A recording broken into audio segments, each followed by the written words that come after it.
I would like to welcome each one of you to Kohima Science College. And on the outset, I would like to thank and congratulate all of you for bringing this workshop to Kohima Science College. We are very happy and proud to host you all. Thank you all.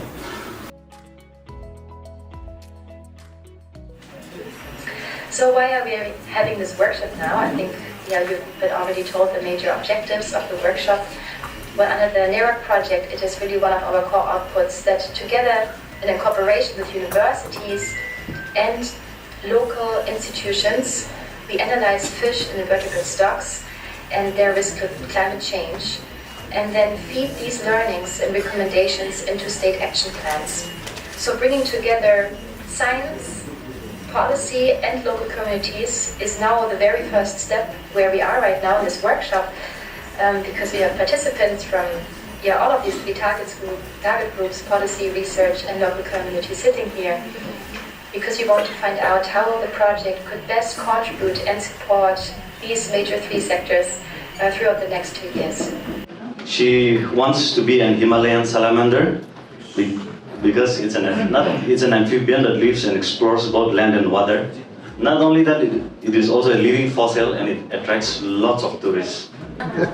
And I would take this time to introduce Chhaya. She is the founder and CEO of Vertiver, who is our knowledge partner for this workshop. And she would like to be Vertiver, which is a plant.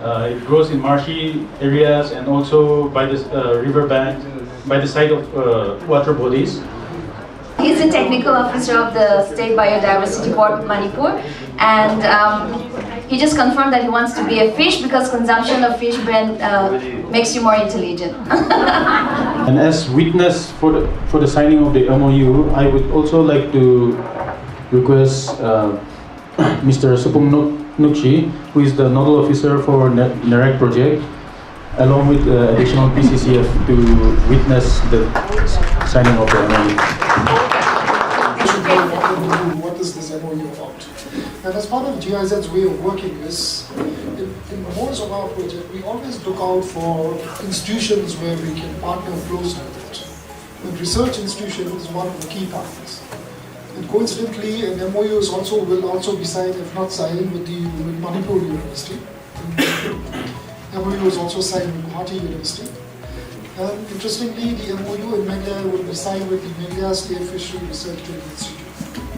So if you look at these kind of MOUs, these are MOUs which kind of brings two institutions together, either in the field of research, or in the field of pilots, or in the field of documentation. And that's why I'm so happy that, for example, also by signing this memorandum of understanding, we do have strong partners in all the 4 states that we're working with, that can actually make a difference in trying to leverage that knowledge that is with the communities already.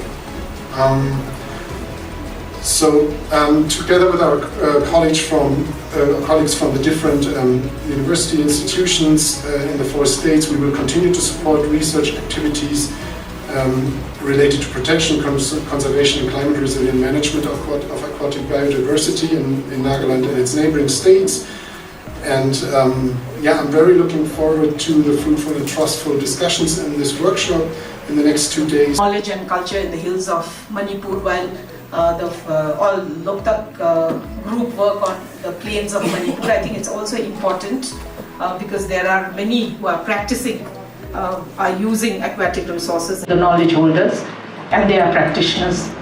And then how do we, the linkages with government policies and schemes, also those kind of information or their capacity to link to some of these, fisheries or whatever schemes that the government may have. That also I found was the capacity to that in many are also not there. So while traditional practices, I'm all for it, and we must imbibe whatever we can from there. At the same time, we should not, we should also be for some good research and some good documentation and some good data for the aquatic ecosystems. Weaver ants.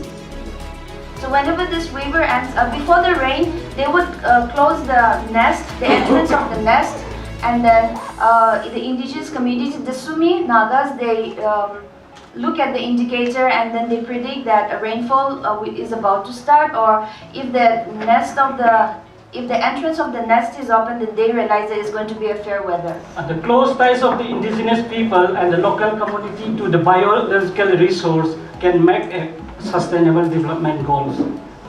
There is an Assamese saying, talking about the wind direction and how it is going to rain. So it's like this. Pube gajile mariba lor, dokhine gajile janiba khor. Uttore gajile thakiba, uttore gajile jabohi kui, dokhine gajile thakiba kui.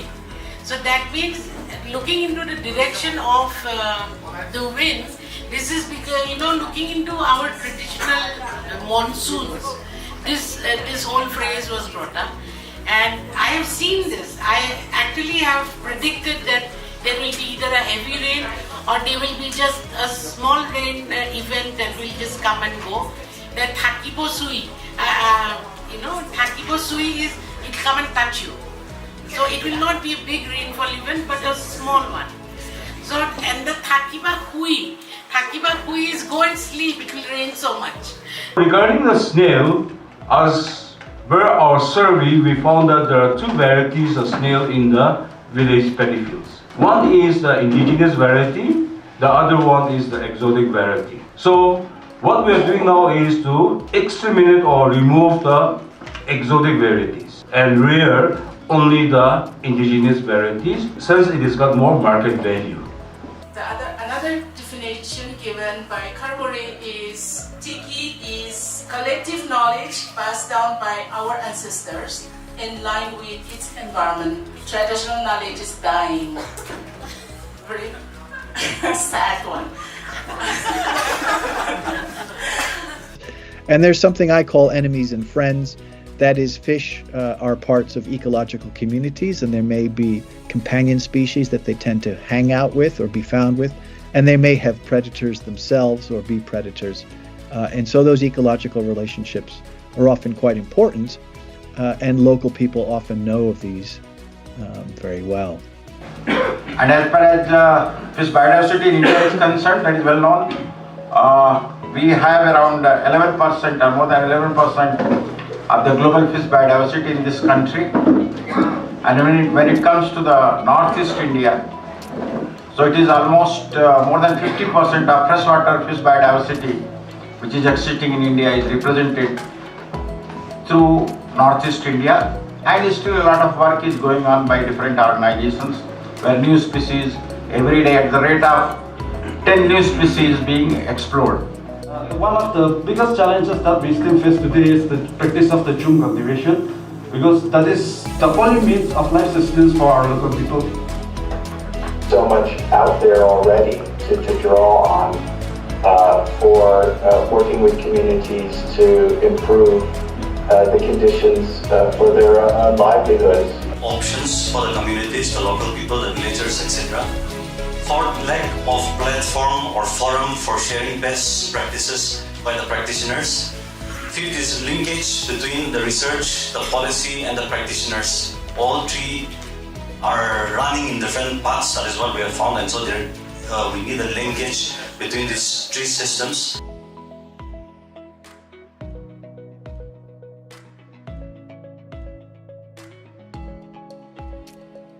And gave this presentation. It was very, very interesting. These were some of the activities which we asked them to do, some of the questions, something related to environment and culture from their cultural perspective. Okay, we asked them about the role of community in conservation of the environment. And the mixed food system.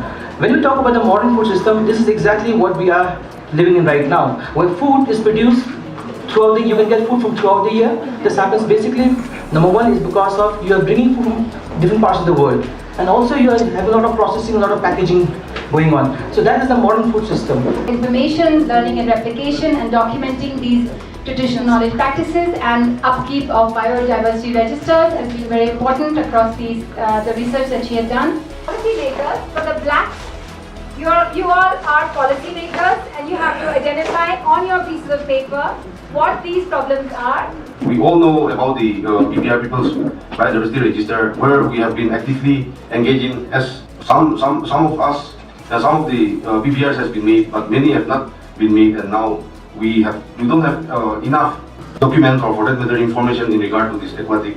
For that matter, we have only recently taken up this initiative, and now following the formats of the PBR which the NP has prescribed. Then these are some of the species like Channa Gechua, Channa punctatus. These are prepared accordingly with our basic local resources. We'll pronounce it differently. They will say Chio. Likewise, other community, other villagers might call it different, but this is a term taken out from the common Chungli language called Chio. Now the community, the fishing community, we have been organizing a lot of awareness program, campaign program at the community level. It was conducted also is wonderful from the GiZ team. I must compliment them. So we'd like to see that whatever be this effort that has been made, leads to something positive, to something concrete. So with these words, ladies and gentlemen, thank you so much. Thank you for